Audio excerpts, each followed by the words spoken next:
That's good. Good color right there. I like this color. Could you introduce yourself and tell us where we are today? You are at the studio of John Ahearn, and we are at the corner of 138th Street and 3rd Avenue in the Bronx. You could sit in a chair in this studio for 10 years and never have anyone knock on your door. Where I was working before, it was more of a public place where I'd just be there working and people come and go as they please. Some people, they get a lot of excitement and inspiration from being around others. That's part of the reason I do the kind of work that I do, is because I like to do a kind of artwork where I'm in some kind of play with other people. The way I got involved with dedicating my life to the Bronx was because there was a newly formed artist experimental art center called Fashion Moda that was very close to where we are right now. I started going every day and casting people in the front window. David Ortiz, who you see right here, came one day and he said, I want to make the most exciting cast that you ever made before. And David got so excited, he went back home and he told his cousin, whose name is Rigoberto Torres, about the process. Now, Rigoberto Torres is a very serious, reflective young man who was 18 at the time. He came to Fashion Moda and we started doing casting together, and we made a partnership, which is still happening today. We're all much older now, but we've done many projects in the Bronx together. So how do people prepare themselves to get sculpted? I mean, casting. Well, do you like to swim? I think that swimming might be very much like being cast. The real issue with being cast is, how do you feel about controlling your breathing? How long does the cast stay on like a person? You understand that they have straws in their nose. That's the breathing part, right? And then I take this gel, which is like a alginate gel, the kind that dentists use for casting your teeth, and you mix it with water, and then you just pour it on the person's face, right? And this comes out like a very heavy cream on their face, and then it sets up. What would you say is the most difficult cast that you ever had to do on someone? When you say difficult, right? Usually the real issue is, how is the person feeling? Not me. It's the person I'm working with. Because technically I'm just doing kind of a very simple artistic process, but how that person is doing, now that is what really matters, how they feel. What is the most interesting cast that you've ever done? Or maybe your favorite? I think the one I'm working on right now is my favorite one.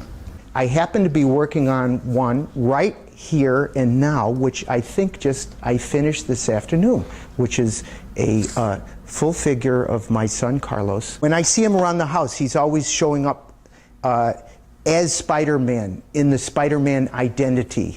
And he'll look at me and then I say, Carlos, how are you feeling? He goes, this is not Carlos, this is Spider-Man. You know? Lately I've been doing a new casting technique. So you cast me like this all around, and then when the cast is ready, when the mold is ready to come off me, what I do to myself is I cut the jacket all the way around in the back so that the jacket comes out in the mold. So you can see how the back is all cut out here because he had to sort of pull out of the thing. That's how we did the Spider-Man costume. What do you think your medium allows you to do that is different from painting or sculpture? I really cheat when I make these sculptures because really sculpture is said to be all about creating form.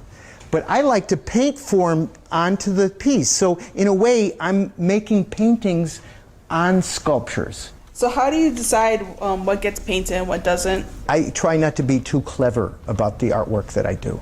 I try to keep it very simple, very straightforward. So I pulled the shirt off and it left this impression right here. And to do the orange, it was pretty much cadmium orange, medium, right out of the tube. Did you have a question? How do you do with the eyes open and mouth open? When you say mouth, you don't mean smiling. You mean like how do you cast all the way down to their throat? Some very brave individuals who have a need to prove themselves forever to history have done casts where we pour the material right into an open mouth cast. There's a gag effect. When the stuff sets up, you go, and it just sort of comes right out of the mouth right there. So we have it all cast, the teeth and everything. You see that? The eyes are the opposite thing. All people that are cast have their eyes closed, always. There's no such thing as casting with an expression in your eyes. That's all done later. He had his eyes closed when we did this. Now, in my house by myself, I was carving the eyes open to make them look like his eyes are open. Does music affect you on how you create your art? Yes, and it can be very inspiring and helpful. And if I really want to be special, I might not listen to anything, you know? But that means that, you know, you're so sensitive that you don't want anything to affect you. Yes? What do you want your audience to take with them with your sculpturing? Experiencing art has so many different dimensions and levels. Some people might look at something and it may remind them of something in their life, someone that they know. Someone else might be thinking more about some art history, or somebody might be thinking about current events, things going on around them in the city, and maybe it reminds them of that.